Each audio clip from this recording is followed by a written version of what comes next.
You arrive while the night still holds the land in a quiet, gentle grip. The road beneath your feet is little more than a narrow path of packed earth, soft from yesterday's rain.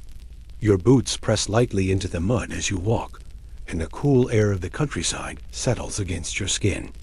It is the kind of cold that belongs to the final hour before dawn, when the world feels suspended between night and morning.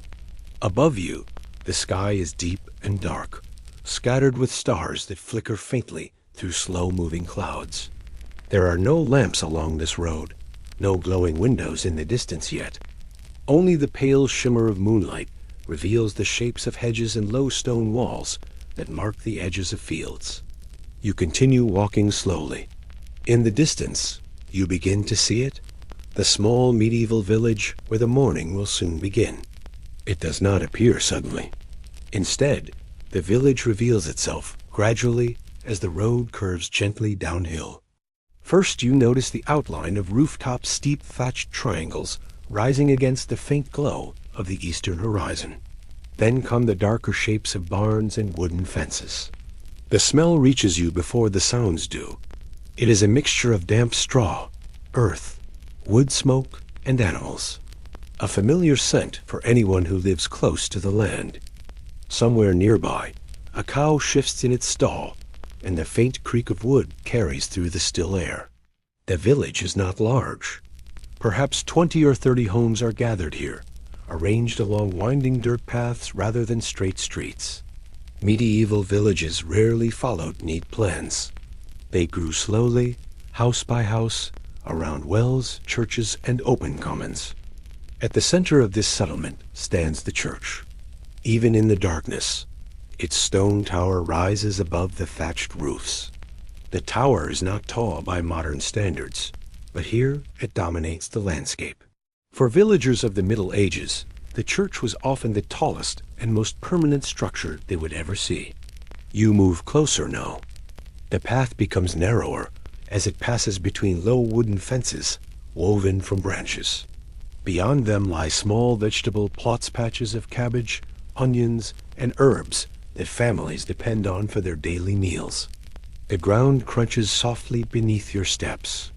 A thin layer of frost has begun to form on the grass, sparkling faintly whenever the moon slips free from the clouds. Most of the village still sleeps. Inside the cottages, families lie close together beneath wool blankets and rough linen sheets. Medieval homes are small, often consisting of a single room where cooking, eating, and sleeping all happen within the same space. The walls are made from wooden frames packed with wattle and daub, a mixture of woven sticks, clay, mud, and straw. It is simple construction, but it holds warmth surprisingly well. As you pass one cottage, a faint glow flickers through a gap in the shutters. Someone inside has already stirred. You pause for a moment. Through the quiet, you hear the gentle shifting of animals nearby. Chickens rustle in their wooden coop. A pig snorts softly in its pen. Livestock are never far away in a medieval village. They are wealth, food, and survival all at once. The village breathes slowly around you. A breeze moves across the fields beyond the houses, carrying with it the scent of wet soil and distant forests. Somewhere far off, an owl gives a low, hollow call before gliding silently through the dark sky. You continue along the main path. It leads toward the small open space at the center of the village, an uneven clearing where villagers gather during markets, celebrations, and church announcements. The well stands here. It is a simple stone ring surrounding a deep shaft that reaches down into the cold groundwater below. Every day, villagers come here with wooden buckets to collect the water they need for cooking, washing, and brewing ale. In medieval Europe, clean water was never taken for granted. Wells like this were essential to survival, and entire communities depended on them. You rest your hand briefly on the cold stone edge.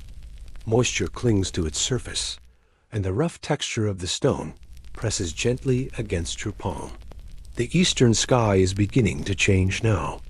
The darkness has not disappeared, but it has softened. A faint band of gray stretches along the horizon, slowly pushing back the night. Dawn is approaching. In a medieval village, the rhythm of life follows the sun more closely than any clock. Mechanical clocks exist in a few cities during the later Middle Ages, but most villagers measure time by the sky, the church bells, and the habits of animals. Morning will arrive soon, and with it, the quiet village around you will slowly begin to wake. You step away from the well and continue down the path. As you pass another cottage, you hear the faint crackle of a hearth being stirred back to life. Someone inside is coaxing last night's embers into flame. In homes without matches or lighters, fire is carefully preserved overnight beneath ash so it can be revived in the morning. A rooster shifts somewhere nearby, not yet crowing, just preparing for the coming light. The village still rests in that peaceful moment before activity begins, before footsteps fill the paths, before smoke rises from every roof, before the sounds of work echo across the fields. For now, the air remains cool, quiet, and still. You walk slowly through the sleeping village, feeling the calm of the early hour settle around you. Soon, the first villagers will wake. Soon, the rhythm of medieval life will begin. And as the faint light of dawn spreads across the rooftops, you continue along the path, ready to witness the quiet rituals of a new day just beginning.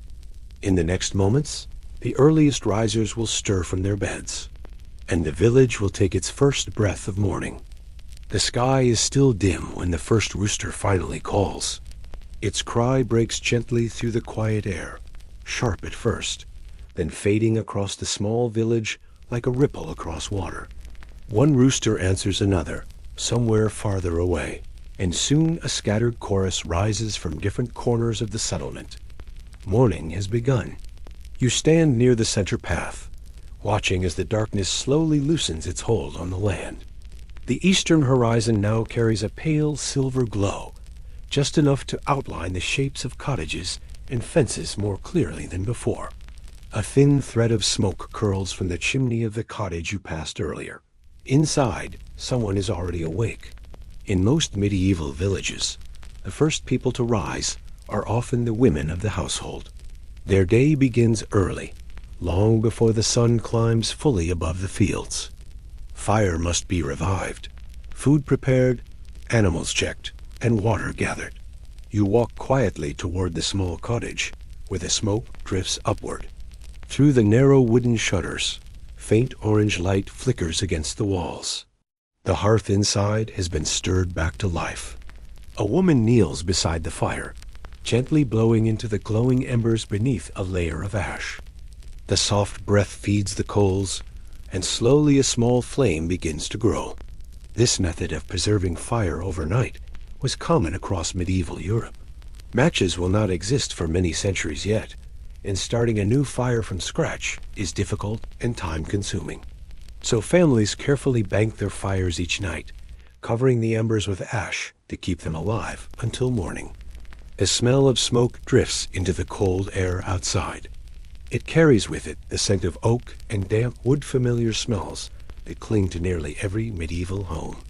Inside the cottage, the room is simple but warm. A wooden table stands near the hearth. Clay pots hang from iron hooks above the fire. Along one wall sits a rough bench, smoothed by years of use. Sleeping pallets lie against the far side of the room, where the rest of the family still stirs beneath wool blankets. You hear quiet movement inside. The woman rises slowly and takes a small iron poker to adjust the burning logs. Sparks lift briefly into the air before settling again into the fire. Soon the warmth spreads through the room. Outside, you continue along the path as the village slowly awakens around you. Another cottage door creaks open. A man steps outside, wrapping a rough wool cloak around his shoulders. His breath forms small white clouds in the cool morning air. For a moment, he simply stands there, stretching stiff arms toward the dim sky. The ground is cold beneath his feet.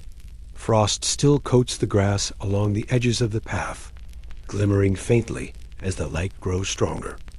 He walks toward the nearby animal pen. A wooden gate opens with a soft groan, and the animals inside shift as they sense movement. A cow lets out a low, patient sound. Chickens flutter their wings quietly. Animals must be checked early in the day. For villagers of the Middle Ages, livestock are a constant responsibility. Cows need milking, chickens must be released to wander, and pigs require feeding. These tasks cannot wait for the full warmth of morning. You pause near the well again. Now someone approaches carrying 2 wooden buckets balanced on a yoke across her shoulders. The yoke curves gently across the back of her neck, allowing the weight of the water to be carried more easily. She lowers 1 bucket slowly into the well. The rope slides against the wooden frame with a soft rasping sound as the bucket descends into the darkness. A moment later comes the quiet splash of water below. Then she pulls, hand over hand, slowly and steadily, until the bucket rises dripping from the well's shadow. Fresh water. Every household needs it each morning for cooking, cleaning, and brewing simple drinks like small ale.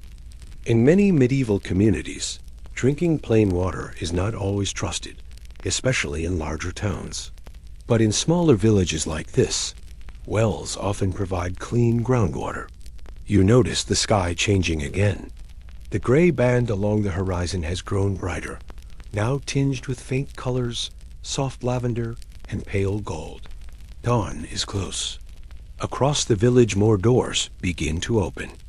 A young boy steps outside, carrying a small bundle of straw. He scatters it inside the chicken coop, yawning as he works. The birds cluck quietly, already beginning to scratch at the ground. Nearby, another villager leads a donkey toward a wooden trough filled with water. Life here follows habits shaped by centuries. The routines of the morning are almost the same from one generation to the next. You walk along the path between cottages.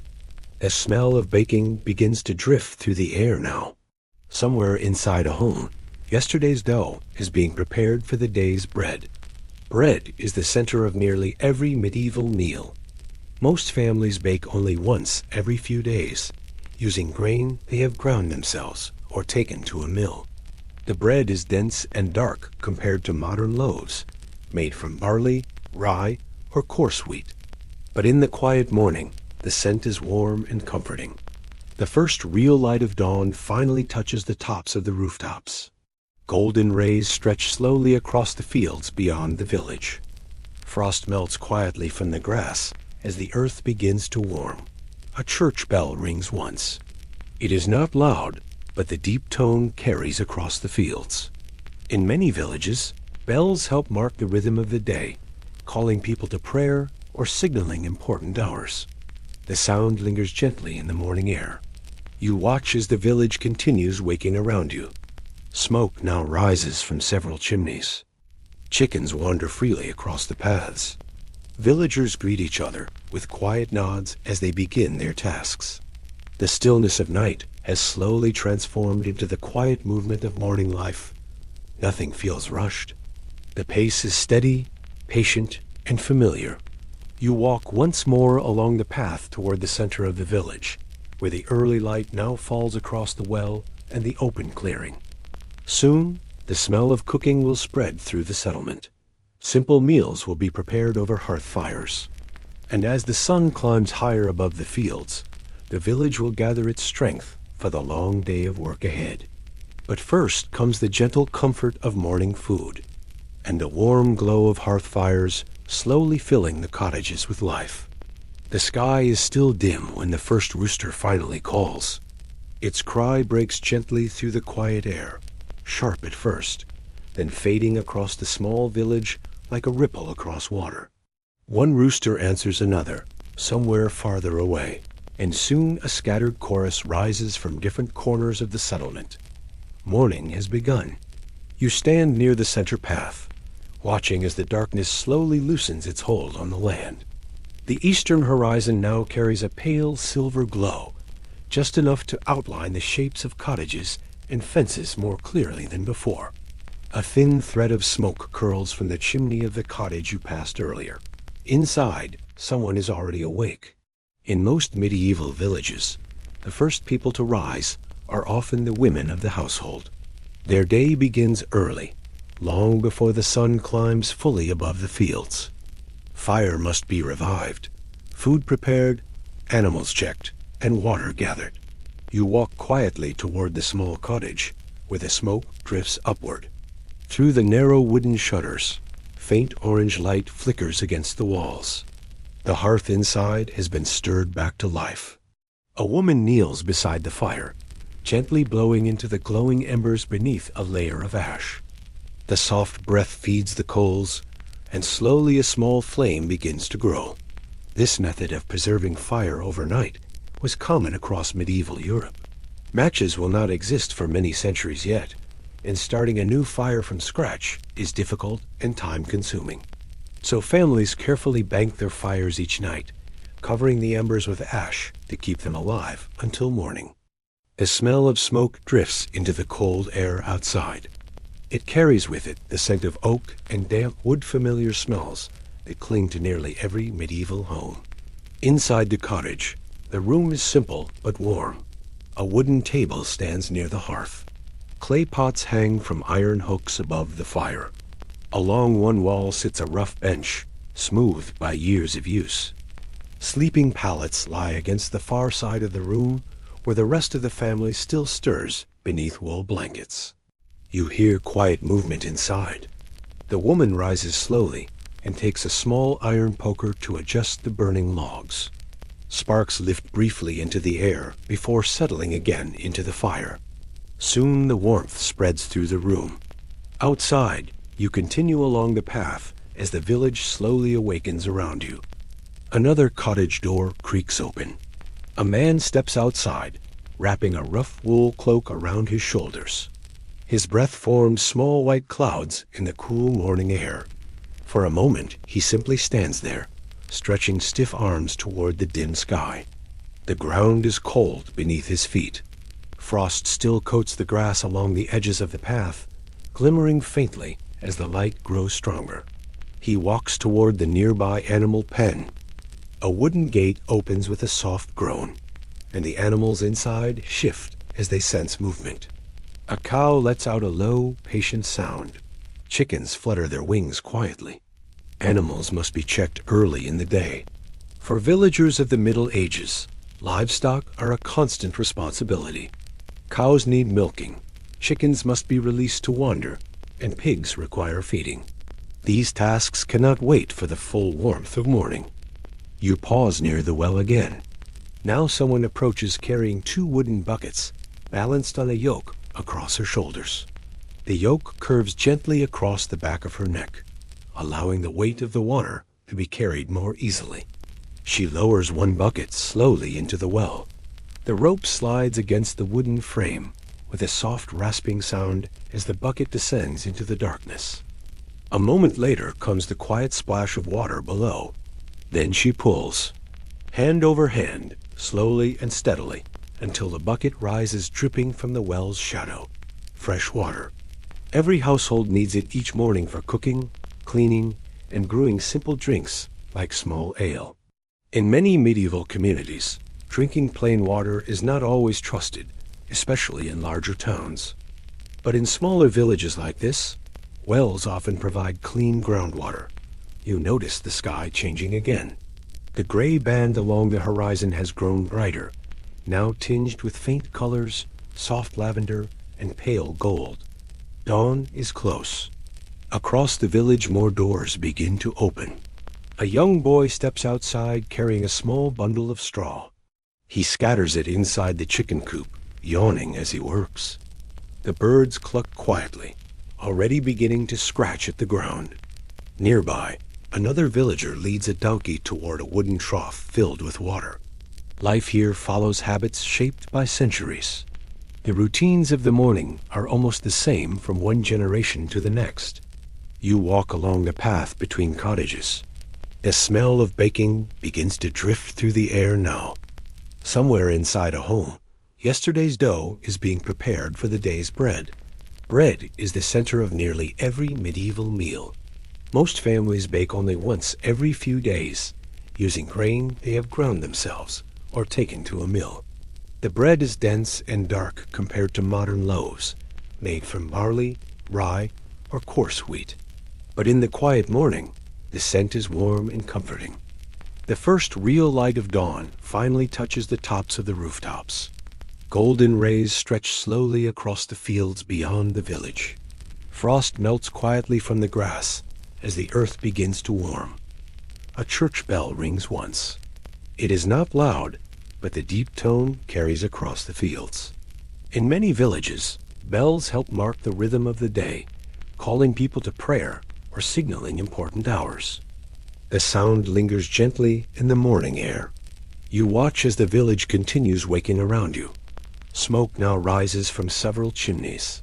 Chickens wander freely across the paths. Villagers greet each other with quiet nods as they begin their tasks. The stillness of night has slowly transformed into the quiet movement of morning life. Nothing feels rushed. The pace is steady, patient, and familiar. You walk once more along the path toward the center of the village, where the early light now falls across the well and the open clearing. Soon, the smell of cooking will spread through the settlement. Simple meals will be prepared over hearth fires. And as the sun climbs higher above the fields, the village will gather its strength for the long day of work ahead. But first comes the gentle comfort of morning food, and the warm glow of hearth fires, slowly filling the cottages with life. The sun has now risen fully above the distant fields, though its warmth is still gentle and new. Golden light spreads slowly across the rooftops of the village, illuminating the thick layers of thatch that protect each cottage from rain and wind. You begin walking along the narrow path that winds between the homes.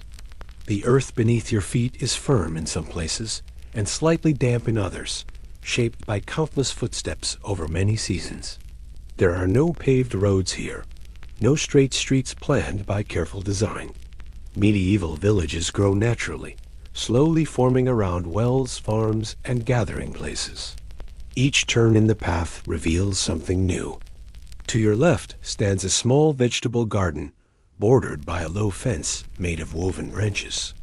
Inside the enclosure grow rows of cabbage, leeks, and broad beans. Their leaves still carry small droplets of morning dew that shimmer in the sunlight. Gardens like this are essential. Most villagers depend heavily on what they grow beside their homes. Vegetables, herbs, and sometimes medicinal plants provide daily nourishment and simple remedies for illness. You notice a woman kneeling in the garden, her hands carefully brushing soil away from the base of a young plant. The earth smells fresh and rich as she works. She pauses briefly to stretch her back, then continues tending the rows. Nearby, the sound of chopping wood echoes softly. A man stands beside a pile of logs, raising a short-handled axe and bringing it down with steady rhythm. Each strike splits the wood into smaller pieces that will be stored for cooking fires and winter warmth. Wood is never taken lightly here. Every branch and fallen trunk has value. Villagers gather fuel carefully throughout the year, knowing that cold seasons demand large stores of firewood. You walk farther along the winding path. A small stream appears at the edge of the village, flowing quietly between smooth stones and clusters of tall grass. Its water moves gently, reflecting flashes of sunlight as it passes beneath a narrow wooden footbridge. Children often play near streams like this when their chores allow it. For now, the bridge is empty. You pause for a moment and listen. The village is no longer silent, but the sounds remain calm and steady. Chickens cluck softly as they scratch the dirt. A cow lows from inside a nearby barn. Somewhere farther away, you hear the steady creak of a cartwheel turning slowly. The smell of morning cooking still lingers in the air, though it is gradually giving way to the scent of earth and fresh grass. You cross the small bridge and continue walking. Ahead, the church becomes clearer in the daylight. Its stone walls are thick and pale gray, built to endure generations of weather. Moss grows between the stones, and small plants have taken root in the cracks. The churchyard surrounding it holds several simple wooden crosses and stone markers. Burials were often close to the church in medieval villages. Life and death existed side by side in the daily rhythm of the community. You pass the wooden door of the church, which remains closed for now. Inside, the air would be cool and dim, lit only by narrow windows and candles during services.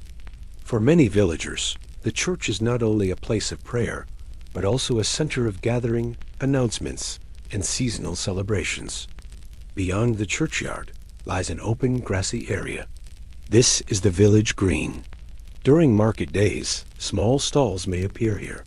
Farmers bring eggs, cheese, wool, and vegetables to trade or sell.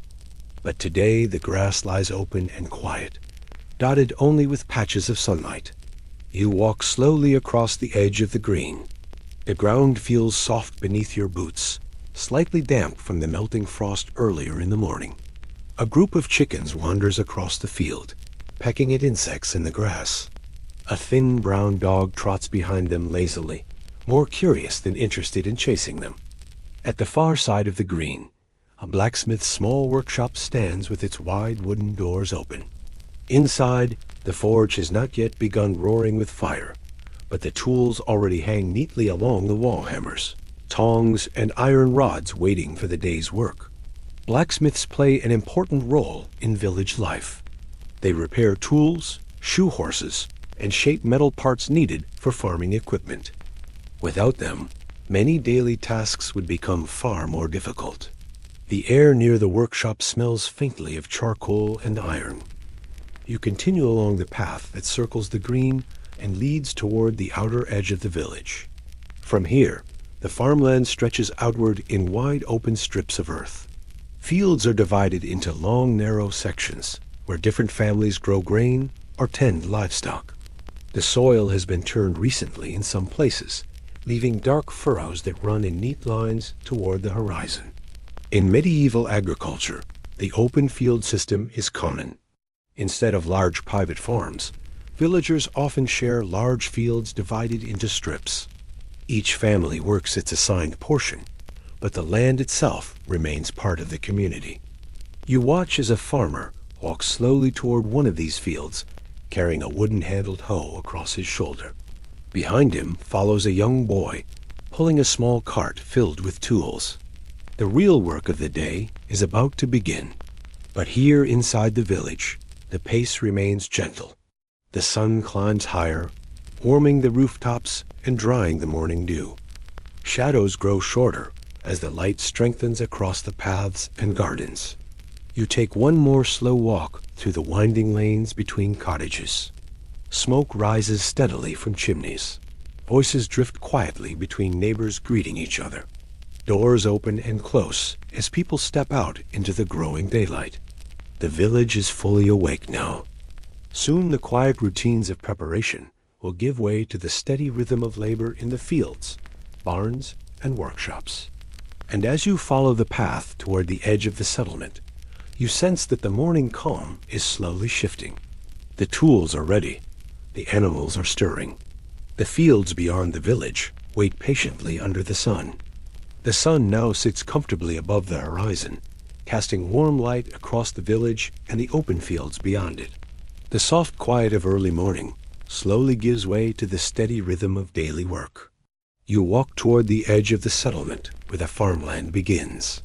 From here, the village looks small and close-knit.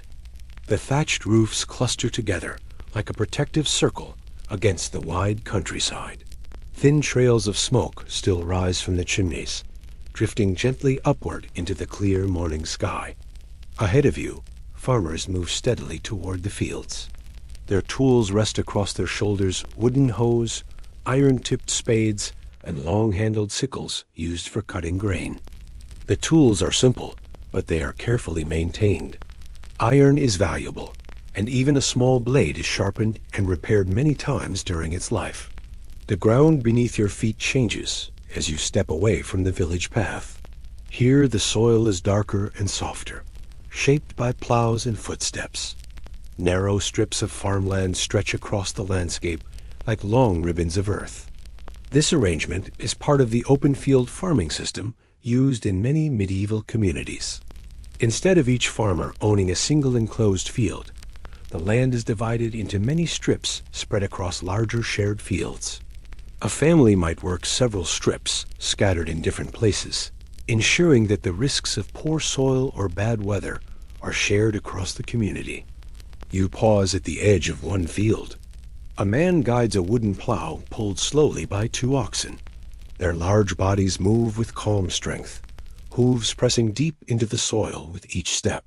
The plow itself is heavy and sturdy, made from thick wood with an iron blade that cuts into the earth. As it moves forward, the blade lifts and turns the soil, leaving fresh dark furrows behind. The sound of the plow moving through the ground is slow and steady.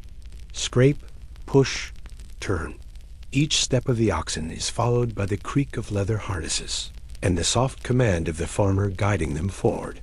Oxen are commonly used for plowing in the Middle Ages because they are strong and patient animals. They move slower than horses, but can pull heavy loads for long hours without tiring easily. You watch the farmer pause briefly to wipe sweat from his brow, even in the cool morning air. Farming is demanding work, and the day has only just begun. Nearby, another field holds rows of young barley swaying lightly in the breeze.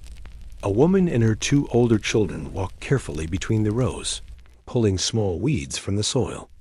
Their hands move quickly but gently, careful not to disturb the growing plants. Grain crops such as wheat, barley, and rye form the backbone of medieval agriculture. Barley is often used for brewing ale, while wheat produces finer bread when harvests are good. Rye grows well in colder climates and poorer soil, making it an important crop in many northern villages. You continue walking along the narrow path that runs between the fields. The sounds of work surround you now, though none of them feel rushed. Each task unfolds slowly, guided by habit and experience passed down through generations. From another direction comes the sound of animals.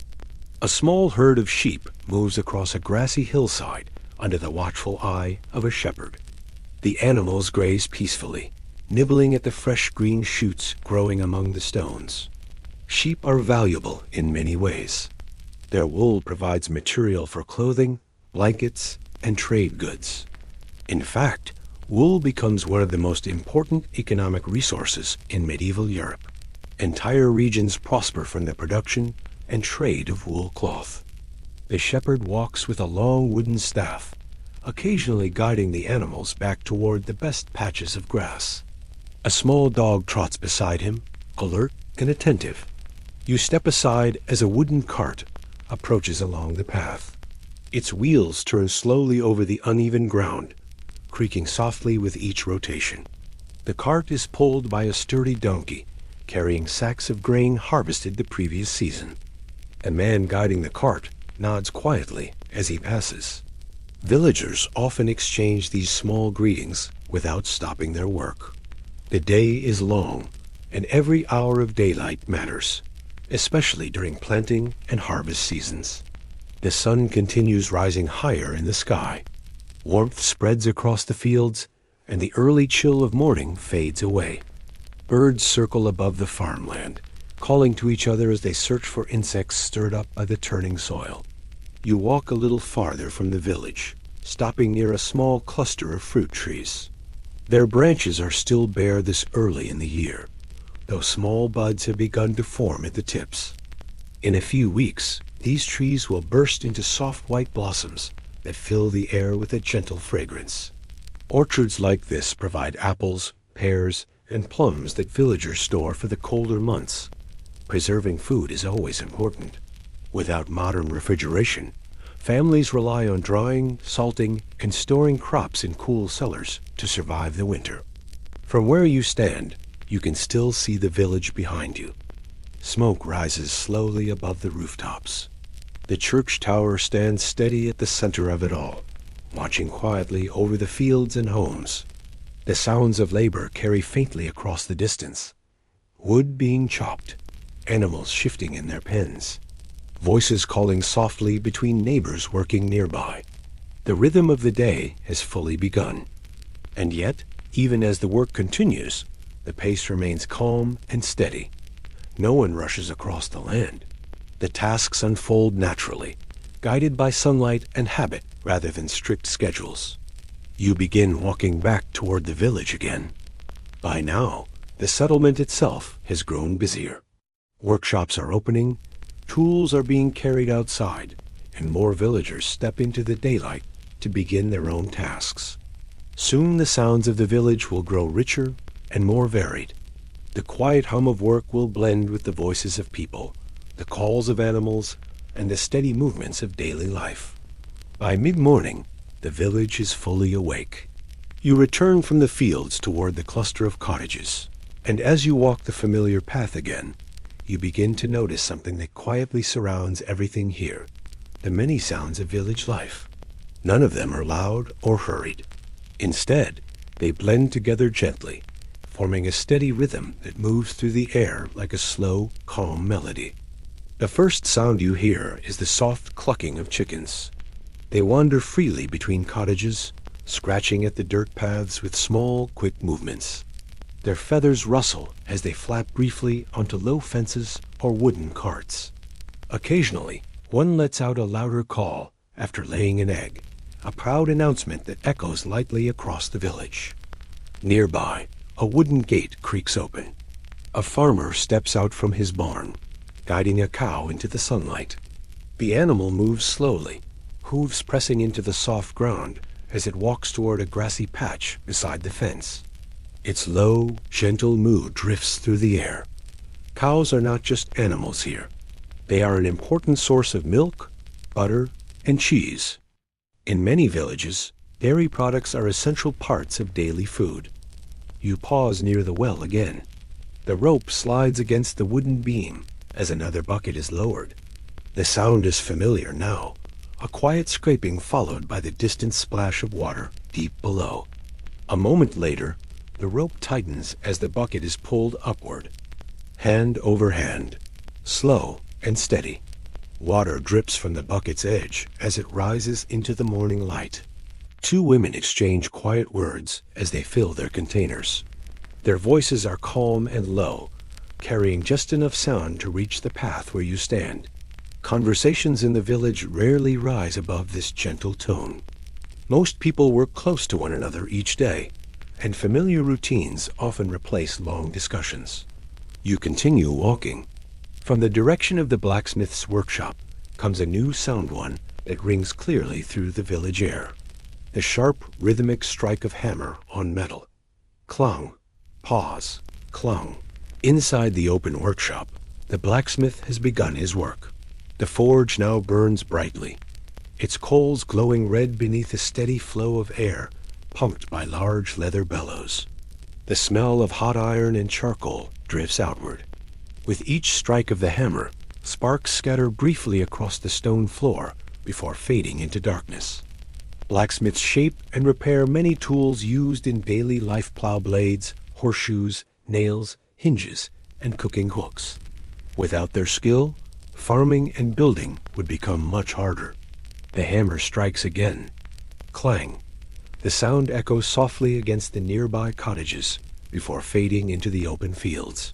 Farther down the path, another steady noise fills the air, the slow turning of a hand mill. Inside a cottage doorway, a woman and her daughter grind grain between two circular stones. One stone rests firmly on the ground, while the other rotates slowly above it. Grain pours steadily between them. As the top stone turns, it crushes the kernels into coarse flour that gathers along the edges. The sound is low and rough, like sand shifting over stone. Grinding grain is a daily task in many homes, though larger quantities are often taken to a watermill or windmill if one exists nearby. Those mills use flowing water or wind power to turn massive grinding stones. But smaller amounts of flour are still made by hand. You notice another sound drifting across the village green. Children laughing. Two boys chase each other between the trees near the churchyard, their footsteps light against the grass. Their laughter rises briefly above the other sounds before settling back into the quiet rhythm of the day. Even in a place built around work, moments of play find their way into the morning. The breeze shifts gently. It carries the distant rustling of leaves from the edge of the nearby forest. The trees move softly, their branches brushing against one another with a dry whisper. Birdsong fills the spaces between all these sounds. Sparrows hop across the rooftops, chirping quickly as they search for crumbs or insects. A crow circles high above the fields, calling out in a deeper, echoing voice. Nature and village life exist side by side here.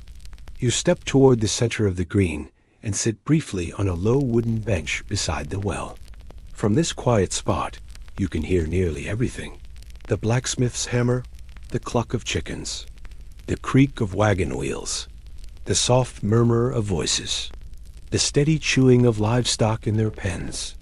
None of the sounds dominate the others. Instead, they blend together in a calm and steady pattern that repeats each day. This is the voice of the village. It tells the story of work, family, animals, and land all moving together in quiet balance. The sun continues climbing higher now. Its warmth settles across the rooftops and fields, and shadows grow shorter along the paths. The coolness of early morning has fully disappeared. You stand again and continue your slow walk. By now, the morning tasks are well underway. Tools move steadily through soil. Animals graze in nearby pastures. Smoke from cooking fires has mostly faded as homes finish their morning meals. Soon the villagers will pause for a short rest. Not yet the long quiet of evening, but a small break beneath the growing warmth of midday. Food will be shared again. Water will be drawn once more. And the steady rhythm of work will pause, if only for a little while. The sun now stands high above the village. Its light spreads evenly across the fields, rooftops, and narrow dirt paths, warming the earth and drying the last traces of morning dew. The shadows that stretched long across the ground earlier have grown short and soft beneath the bright sky.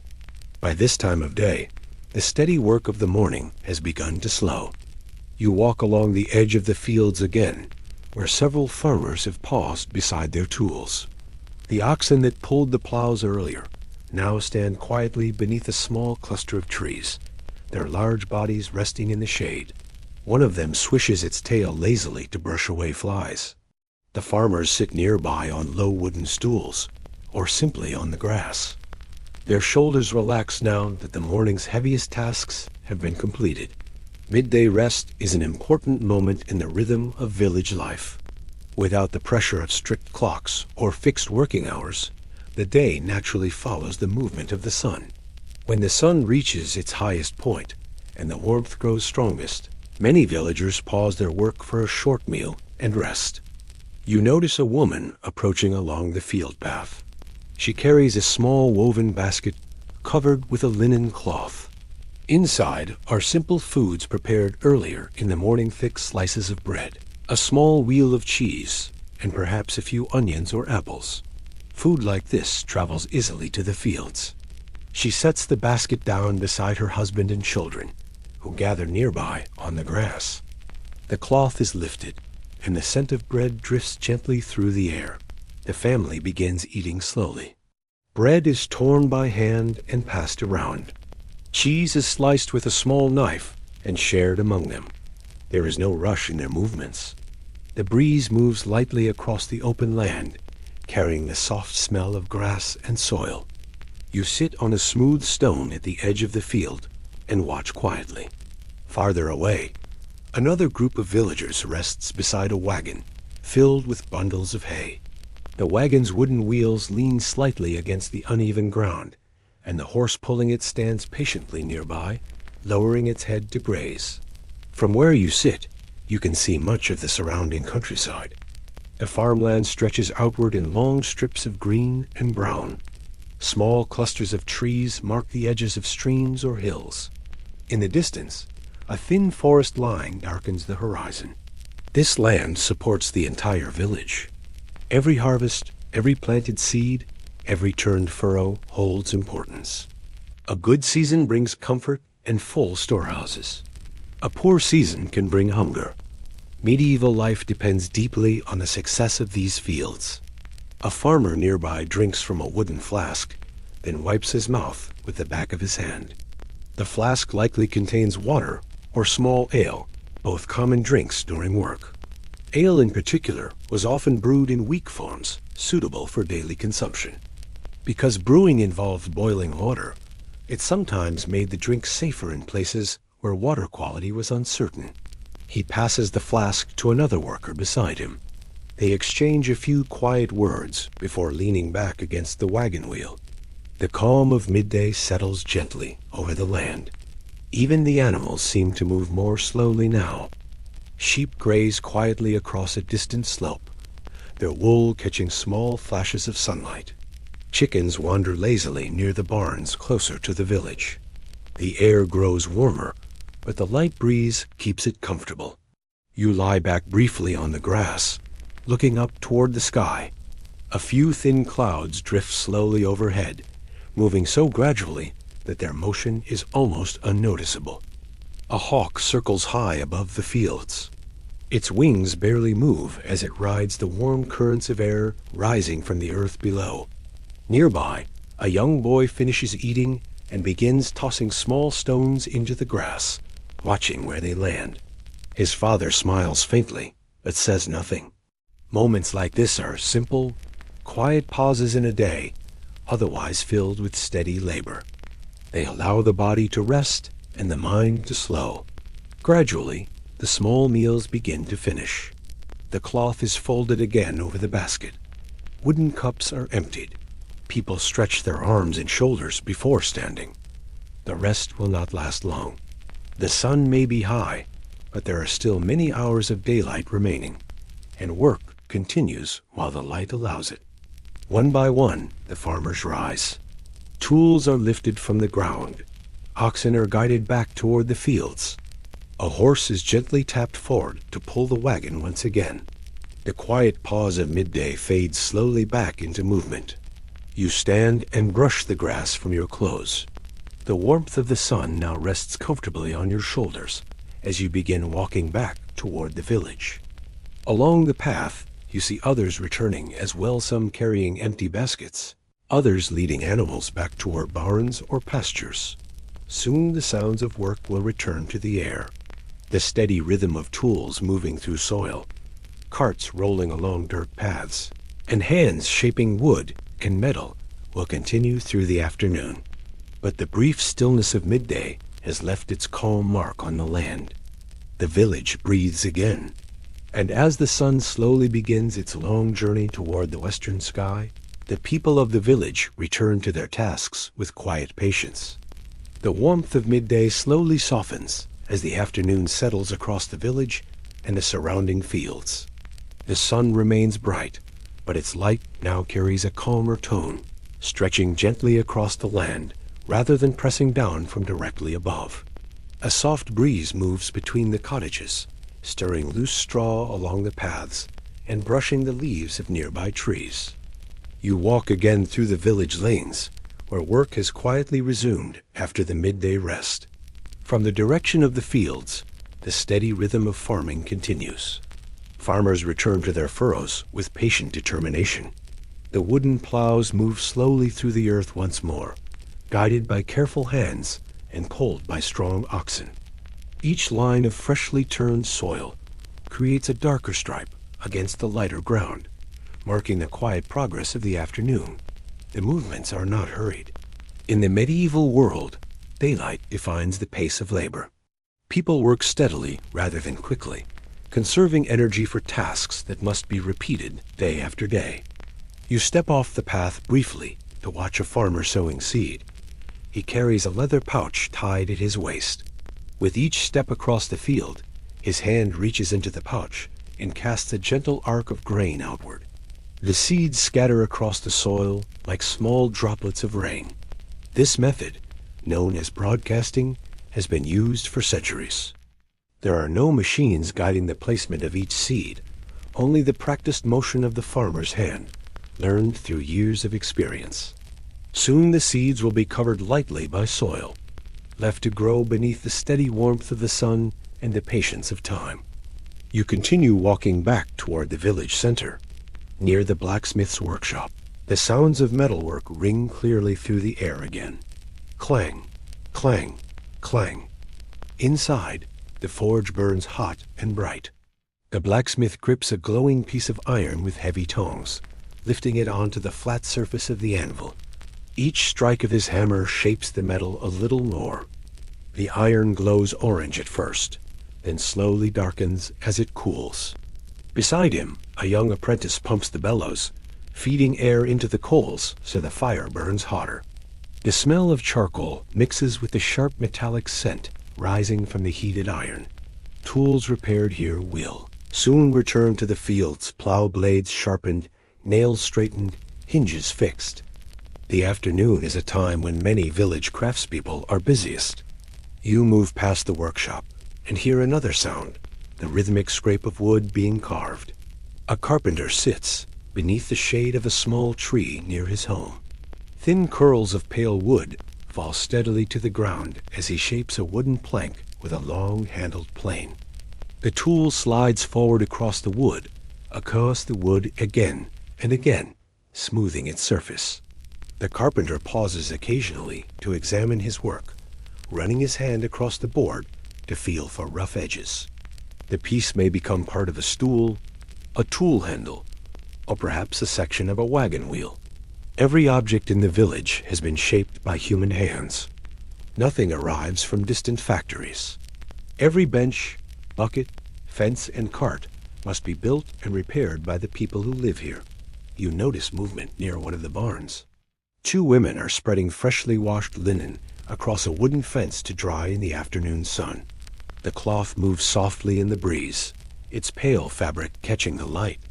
Washing clothing in medieval villages is often done with water from the stream or well, sometimes mixed with simple soap made from animal fat and ashes. The work is slow and physical, but the bright sun helps dry the fabric quickly. The women laugh quietly as they adjust the cloth, their voices light and relaxed.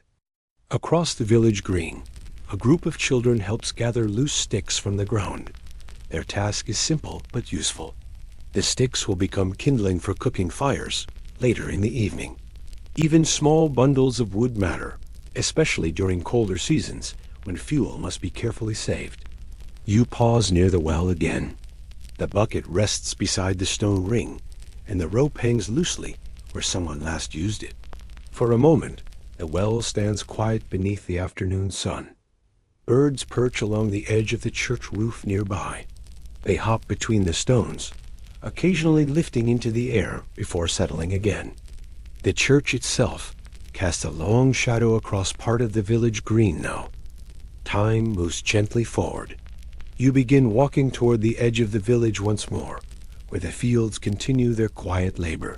Farmers bend over rows of crops, pulling weeds or checking the health of young plants. A shepherd guides his flock slowly toward a new patch of grass farther along the hillside. The afternoon carries a calm persistence. Every movement, every task, contributes in some small way to the life of the village. You notice the sunlight beginning to shift again. It grows warmer in color, now less bright than midday, but richer, deeper. The shadows stretch a little longer across the ground. Even the sounds of work begin to soften. The hammer at the forge strikes less often now. The plow moves through fewer rows before pausing. People stretch their backs and look briefly toward the lowering sun. The day is not finished yet, but slowly the rhythm begins preparing for evening. Soon the villagers will return from the fields. Tools will be carried home, animals gathered into pens, and the smells of cooking will rise once more from the cottages. You turn back toward the village path again, following the familiar winding route between the houses. Voices drift through the air now, as neighbors exchange quiet greetings after a long afternoon of work. The afternoon light softens as it stretches across the village, turning from bright gold to a warmer, gentler hue. Shadows grow longer along the paths, and the steady rhythm of work begins to ease. You walk back toward the village green, where the pace of movement has slowed. Farmers return gradually from the fields, carrying their tools across their shoulders. Their steps are unhurried now. The long hours of labor have passed, and the body begins to settle into a quieter rhythm. A man pauses near the well, setting down his wooden hoe. Another approaches from the opposite path, and the two greet each other with a small nod. They exchange a few quiet words, simple remarks about the day's work, the condition of the soil, or the weather. Conversations here are often brief, but meaningful. Life in a medieval village is closely shared. Neighbors rely on one another not only for companionship, but for support during difficult seasons, harvests, or illness. You continue walking slowly. Near one of the cottages, a small group has gathered beside a low wooden fence. An older woman sits on a stool, her hands moving steadily as she spins wool into thread using a simple spindle. The fibers twist and tighten with each practiced motion. Beside her, another woman works with a needle and coarse linen cloth, mending a worn garment. The fabric has been repaired many times before, each stitch extending its life a little longer. Clothing is too valuable to waste. The two women speak softly as they work, their voices calm and steady. Occasionally, one pauses to smile at something the other has said. You notice a young child sitting nearby, watching closely. These skills are often passed down through quiet observation. Children learn not through formal instruction, but by sitting beside their elders and slowly understanding the movements of their hands. Across the path, a man repairs a wooden cartwheel. He turns it slowly, checking the iron rim and tightening the wooden spokes. Another villager stands nearby, offering a suggestion with a small gesture of his hand. Work often becomes shared in these moments. Even after the main tasks of the day are finished, people continue helping one another in small, quiet ways. You walk toward the village green. Here, more villagers have begun to gather. Some sit on low benches, while others stand in small groups. The air carries a gentle murmur of voices, rising and falling like a soft tide. Children move freely between the adults. A few chase each other across the grass, their laughter light and unburdened. Others sit in the dirt, arranging small stones or sticks into simple patterns. A dog wanders lazily through the gathering, pausing occasionally to rest in a patch of sunlight. You take a seat on the edge of the green. From here, you can see the church, the well, and the surrounding cottages. The entire village seems to gather within this shared space as the day draws slowly toward evening. A man begins speaking a little more loudly than the others. He gestures toward the distant fields, describing something that happened during the afternoon's work. Perhaps a broken tool, or an animal that wandered too far from its pasture. A few people listen, nodding. Others continue their own quiet conversations nearby. News in a medieval village travels by voice alone. There are no written notices for most people, no printed pages to carry information. Instead, news passes from person to person through conversations like these, repeated and shared across the community. You notice an elderly man seated near the church wall. His back rests against the cool stone as he watches the others. His face is lined with years, but his expression is calm. A young boy sits beside him. The man speaks slowly, telling a simple story. His hands move gently as he talks, shaping the memory into something the child can imagine. Storytelling is a quiet but important part of village life. Stories pass down knowledge, history, and belief. They explain the world in ways that feel close and familiar, connecting one generation to the next. The boy listens closely. You stand and walk a little farther along the green. Near the well, two men share a small wooden cup, passing it between them as they speak. Their conversation is low, almost lost beneath the other sounds of the village. The air carries the scent of earth, wood, and the faint beginnings of cooking fires being lit once again. Evening is approaching. The light continues to soften, casting a warm glow across the rooftops and the open grass. The sky above begins to shift toward pale shades of amber and rose. The gathering slowly begins to change. Some villagers rise from their seats and begin returning to their homes. Others linger a little longer, finishing their conversations before the evening meal. You take one last look across the green. The shared space that held the quiet energy of midday now carries the calm warmth of human connection. There is no rush to leave. Only a gentle movement as each person returns to their home and prepares for the next part of the day. You begin walking along one of the narrow paths once more. The cottages ahead now glow softly in the fading light. Soon, the fires inside will burn brighter. The smell of cooking will spread through the air again, and the village will settle into the comforting rituals of evening meals and quiet rest. The light of day begins to soften further as evening approaches.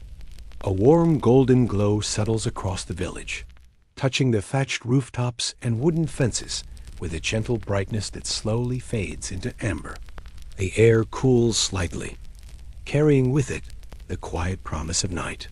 You walk along the familiar path between the cottages, where the rhythm of the village shifts once more. Now, the focus returns to the hearth. From nearly every home, thin streams of smoke rise into the evening sky. The scent of cooking spreads through the air, again, richer now than in the morning, deeper and more comforting after the long day of work. You pause outside a cottage where the door stands slightly open. Inside, the fire burns steadily in the hearth, casting flickering shadows along the walls. A pot hangs over the flames once more, but this time its contents are thicker, heartier. Evening meals are often the most substantial of the day. The pot holds a simple stew, slowly simmering.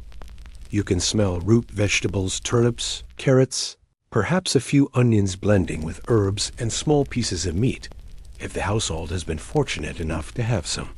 In many medieval villages, meat is not eaten every day.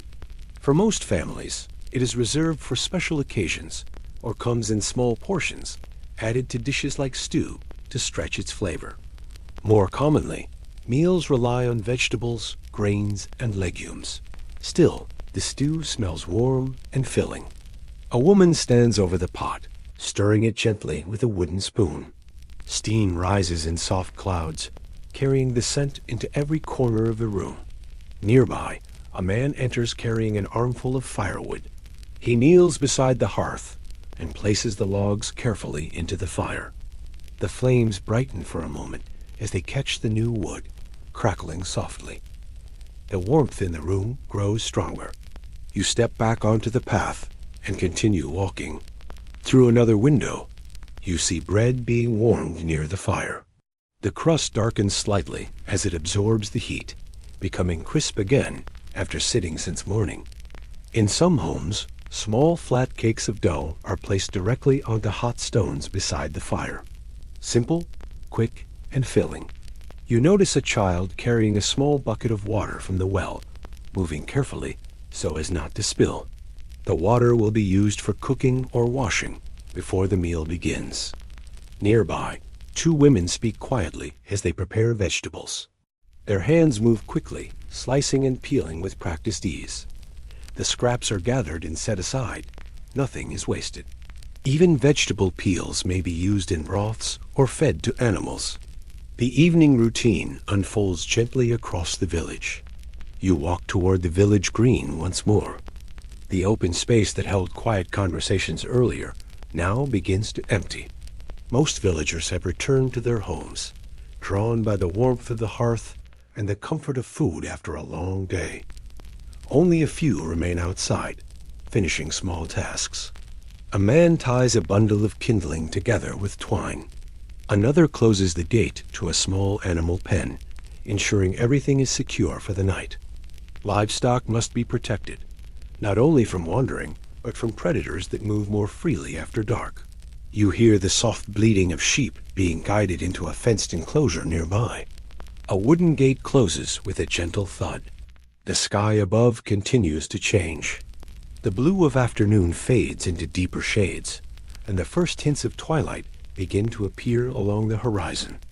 You return your attention to the cottages. Inside, families begin gathering for their evening meal. In one home, a wooden table is set with simple bowls and cups. The stew is ladled carefully into each bowl, steam rising into the dim air. Bread is passed from hand to hand, torn into pieces rather than sliced. There is a sense of quiet comfort here. The long day of labor has ended, and the body now seeks rest and nourishment. Voices are a little more present during the evening meal than in the morning. People speak softly about the day, the work completed, small events that occurred, plans for tomorrow. There may be quiet laughter, or simply the calm rhythm of shared presence. You step back once more, and continue walking slowly through the village.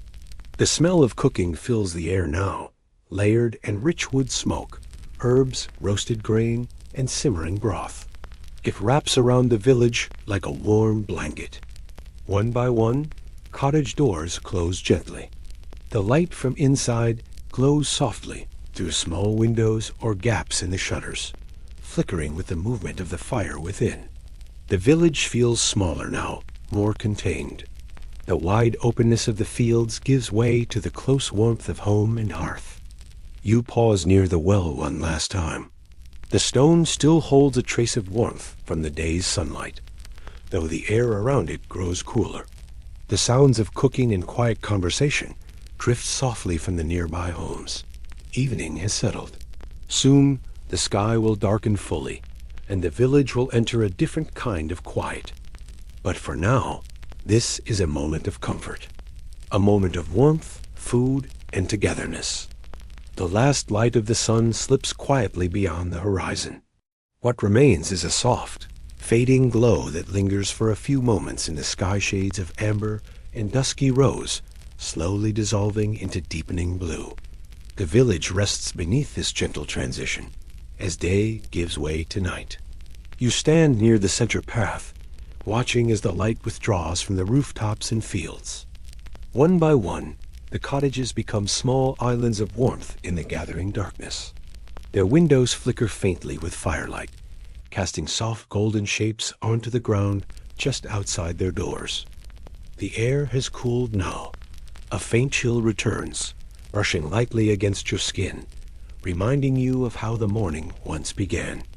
The warmth of the day fades quickly once the sun has gone, especially in open countryside like this. You begin walking slowly along the path. The village feels different at this hour. The busy rhythm of the day has softened into something quieter, more contained. The sounds that filled the air earlier, tools striking, animals moving, voices calling, have nearly disappeared. In their place, a calmer stillness settles over everything. From inside one cottage, you hear the low murmur of voices. A family is finishing their meal, speaking quietly around the table. The sound is steady and comforting, blending with the gentle crackle of the hearth fire within. You pass another home where the door stands slightly open. Inside, a man leans forward to adjust the fire, shifting the logs so they burn more evenly. Sparks rise briefly into the air before fading into the dim space above the hearth. Firelight is now the primary source of illumination in the village. There are no street lamps, no distant glow of cities.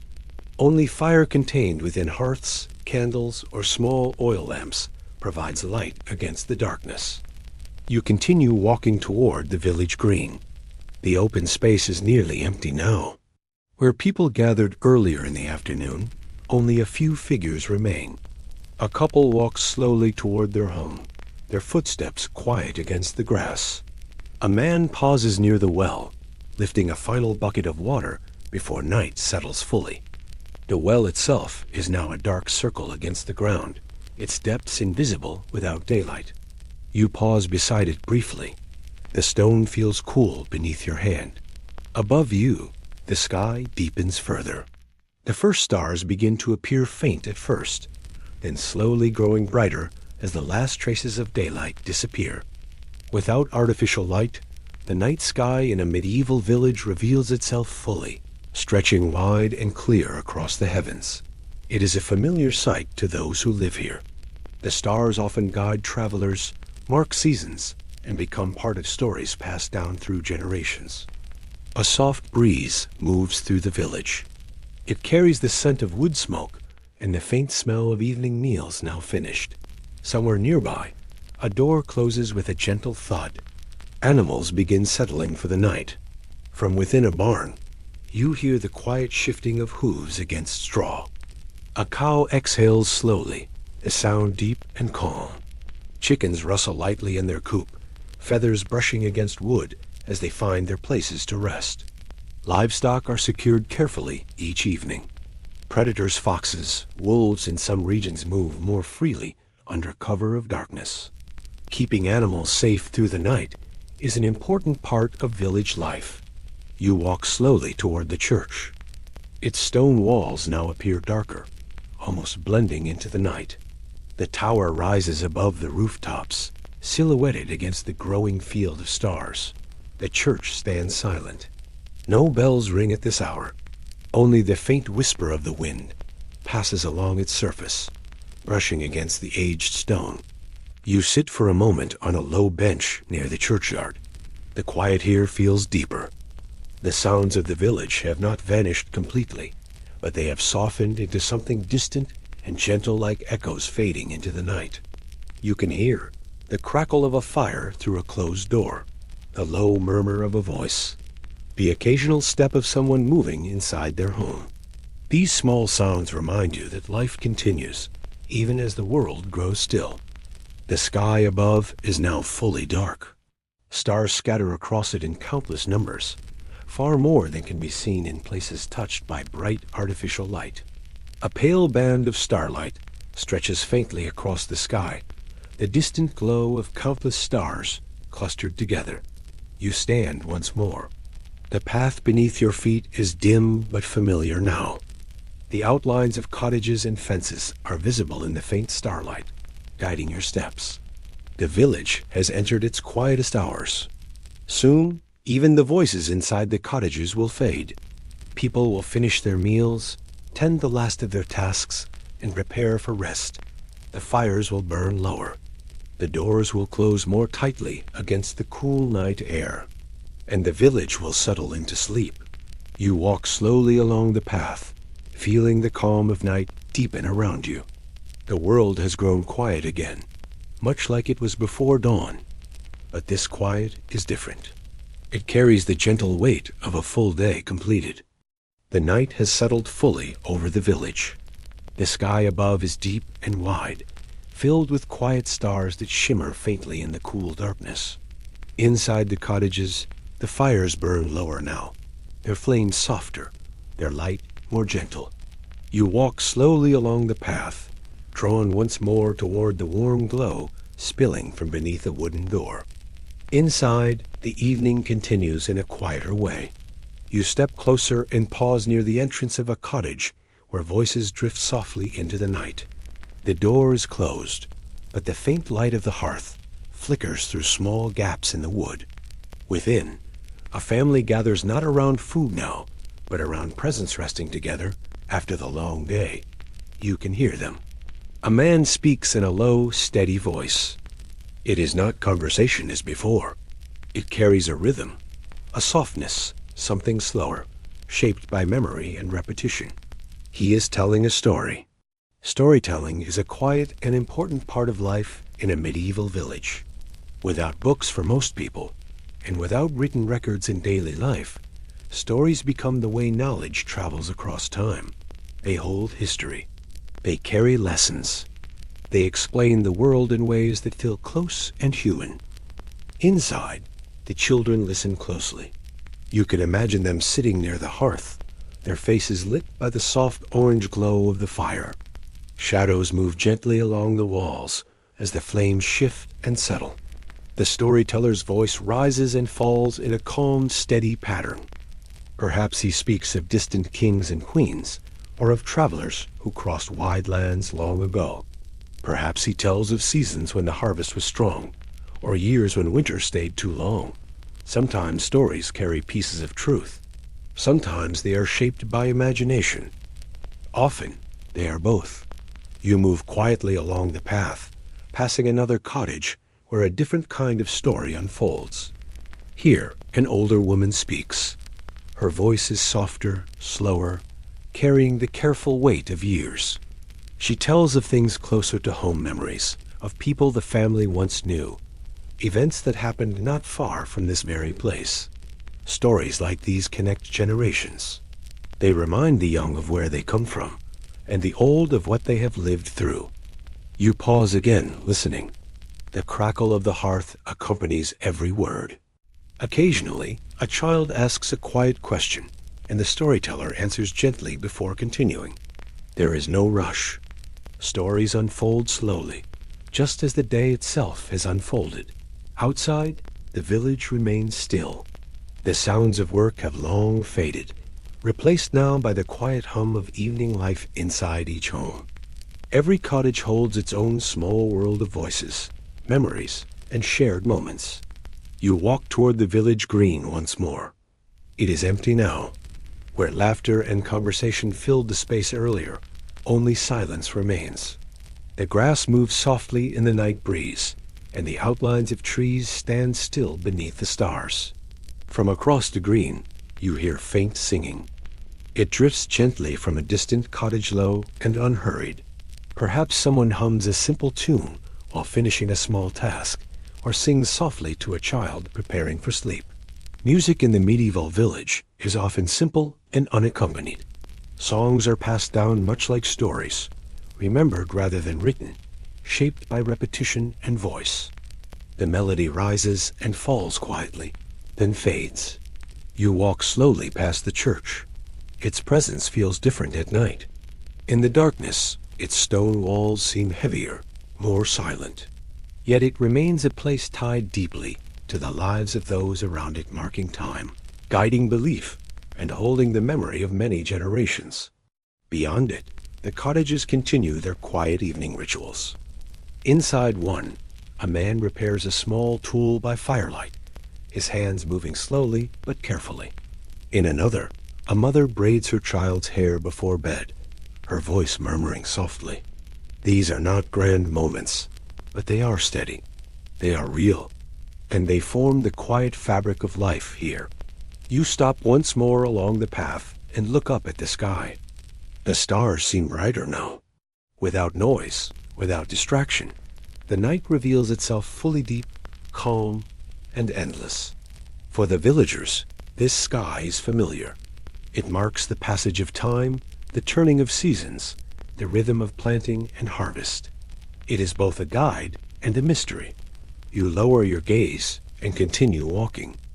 The stories inside the cottages begin to slow. Voices soften. Some fade into silence as children drift toward sleep. Others continue a little longer, carried gently through the night air. The fires inside burn lower. Their light dims, turning from bright flame to glowing embers. The village grows quieter still. You feel the calm settling deeper now. The day has fully passed. What remains are these final moments of warmth, memory, and quiet connection before rest. The night has settled fully over the village. The sky above is deep and wide, filled with quiet stars that shimmer faintly in the cool darkness. Inside the cottages, the fires burn lower now, their flames softer, their light more gentle. You walk slowly along the path, drawn once more toward the warm glow spilling from beneath a wooden door.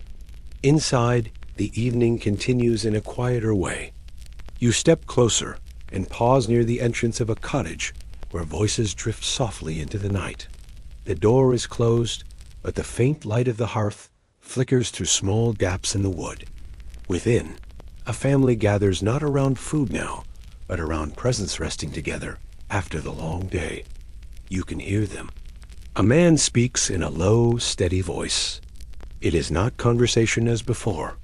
It carries a rhythm, a softness, something slower, shaped by memory and repetition. He is telling a story. Storytelling is a quiet and important part of life in a medieval village.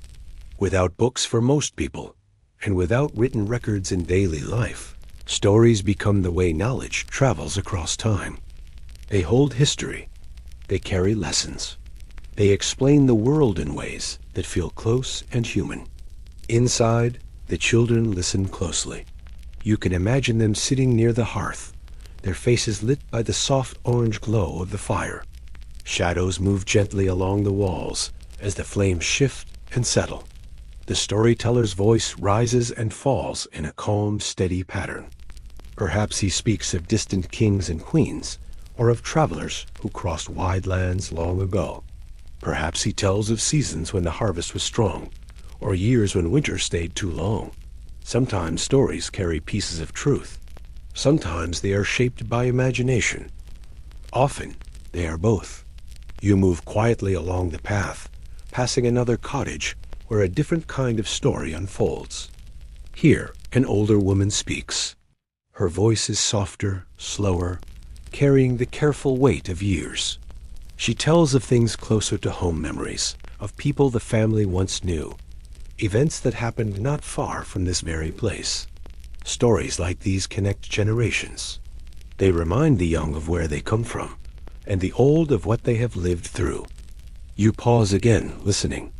The crackle of the hearth accompanies every word. Occasionally, a child asks a quiet question, and the storyteller answers gently before continuing. There is no rush. Stories unfold slowly, just as the day itself has unfolded. Outside, the village remains still. The sounds of work have long faded, replaced now by the quiet hum of evening life inside each home. Every cottage holds its own small world of voices, memories, and shared moments. You walk toward the village green once more. It is empty now. Where laughter and conversation filled the space earlier, only silence remains. The grass moves softly in the night breeze, and the outlines of trees stand still beneath the stars. From across the green, you hear faint singing. It drifts gently from a distant cottage low and unhurried. Perhaps someone hums a simple tune while finishing a small task, or sings softly to a child preparing for sleep. Music in the medieval village is often simple and unaccompanied. Songs are passed down much like stories, remembered rather than written, shaped by repetition and voice. The melody rises and falls quietly, then fades. You walk slowly past the church. Its presence feels different at night. In the darkness, its stone walls seem heavier, more silent. Yet it remains a place tied deeply to the lives of those around it, marking time, guiding belief, and holding the memory of many generations. Beyond it, the cottages continue their quiet evening rituals. Inside one, a man repairs a small tool by firelight, his hands moving slowly but carefully. In another, a mother braids her child's hair before bed, her voice murmuring softly. These are not grand moments, but they are steady. They are real, and they form the quiet fabric of life here. You stop once more along the path and look up at the sky. The stars seem brighter now. Without noise, without distraction, the night reveals itself fully deep, calm, and endless. For the villagers, this sky is familiar. It marks the passage of time, the turning of seasons, the rhythm of planting and harvest. It is both a guide and a mystery. You lower your gaze and continue walking. The stories inside the cottages begin to slow. Voices soften. Some fade into silence as children drift toward sleep. Others continue a little longer, carried gently through the night air. The fires inside burn lower. Their light dims, turning from bright flame to glowing embers. The village grows quieter still. You feel the calm settling deeper now. The day has fully passed. What remains are these final moments of warmth, memory, and quiet connection before rest. The night has deepened into its quietest hours. The soft sounds that once drifted through the village have begun to fade, leaving behind a stillness that feels calm and complete. The air is cooler now, settling gently over the rooftops, the fields, and the narrow paths that wind between the cottages. You walk slowly toward one of the homes, drawn once more to the quiet glow within. The door is closed, but a faint line of firelight slips through the edges, warm against the dark. You pause for a moment before stepping inside. The room is dim and peaceful. The hearth fire has been reduced to a low, steady burn. The flames no longer leap upward, but instead rest quietly among glowing embers. Their soft orange light flickers across the walls, creating slow, gentle shadows that shift with each small movement of the fire. The warmth is comforting after the cool night air. Inside, the family prepares for sleep. The evening tasks are simple, but important. A man kneels beside the hearth, using a small tool to gather the embers closer together. He carefully places a layer of ash over part of the fire, preserving it for the morning. This quiet act ensures that the next day will begin more easily, without the need to create a new flame from nothing. Nearby, a woman folds a piece of cloth and sets it aside. The table has been cleared, the bowls stacked neatly. There is no excess here, only what is needed, used with care and returned to its place. A child sits on a low stool, rubbing tired eyes. The day has been long, even for the young. Another child lies already on a simple sleeping pallet near the wall, wrapped in a wool blanket. The blanket is thick and slightly rough, but warm enough to protect against the chill of the night. Sleeping arrangements in a medieval cottage are modest. Most families share a single room. Beds are often made from straw-filled mattresses laid upon wooden frames or directly on the floor. In some homes, several people sleep close together for warmth, especially during colder months. You move quietly to the side of the room. The floor beneath you is hard-packed earth, smoothed by years of use. It holds a faint coolness, though the fire's warmth reaches partway across it. The man stands and stretches slowly.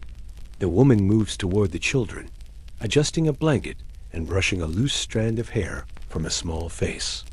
Her movements are gentle, familiar, repeated countless nights before.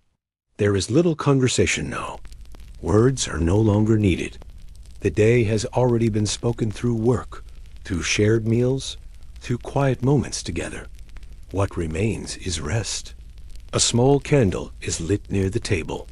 Its flame is faint compared to the hearth, but it provides enough light for the final moments before sleep. Candles in this time are often made from tallow-rendered animal fat or, in wealthier homes, from beeswax. They burn slowly and carefully, as they are valuable. The man moves to the door and checks the wooden latch. It is secured firmly. Keeping the home closed at night protects against the cold and any unwanted movement from outside. The village itself is peaceful, but caution is part of habit. You hear a soft sound as the wind brushes against the outer wall. Inside, the room remains warm. The fire settles lower. The candle flickers gently. One by one, the family lies down. The man stretches out on a simple bed frame near the hearth.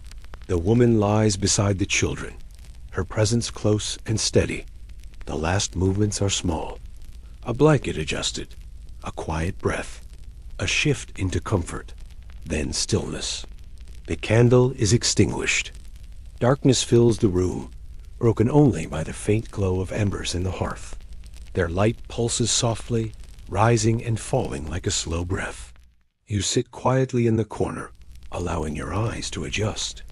The shapes in the room become softer, less defined. The outlines of people resting. The gentle rise and fall of breathing. The low crackle of cooling wood. Outside, the village remains silent. The stars continue their steady watch overhead. Inside, sleep begins to take hold. It comes slowly, naturally, without force. The body, tired from the day's work, settles easily into rest. The mind follows, drifting gently away from thought into quiet stillness. You feel it too. The calm of the room, the warmth of the fading fire, the steady rhythm of breathing, all of it draws you toward rest. There is nothing left to do. The day is complete. You lower yourself onto a simple pallet near the wall. The straw beneath you shifts slightly, forming to your shape. The wool blanket is coarse, but it holds warmth well. You pull it gently around you, feeling the last traces of the fire's heat. The air is cool, but comfortable. The room is quiet. The village sleeps. The night rests in its deepest stillness. There is no movement now within the cottage, no whispered voices, no shifting footsteps. The air feels calm and settled, holding a quiet that seems to stretch far beyond the walls of the village. You lie beneath the coarse wool blanket, its weight gentle and steady across your body. The faint warmth of the hearth lingers in the room, though the fire has nearly faded to embers. Only a soft glow remains. It pulses quietly in the darkness, a dim orange light that rises and falls like a slow breath. Each flicker casts the faintest suggestion of movement across the walls before settling once more into stillness. Your body feels at rest. The firmness of the ground beneath the pallet, the texture of straw shifting slightly with each breath, the cool air brushing lightly against your face, all of it blends into a quiet comfort. There is nothing to disturb the moment. Outside, the village sleeps. The narrow paths lie empty beneath the stars. The well stands silent at the center of the green, its rope unmoving. The church tower rises into the night sky, dark and steady, unchanged as it has been for generations. Beyond the village, the fields stretch outward into darkness. The soil rests after the day's labor. The rows of crops stand still beneath the night air, waiting for the return of light. The trees at the edge of the land hold their shapes against the sky, their leaves unmoving in the calm. You listen, but there is almost nothing to hear. Only the faintest sounds remain.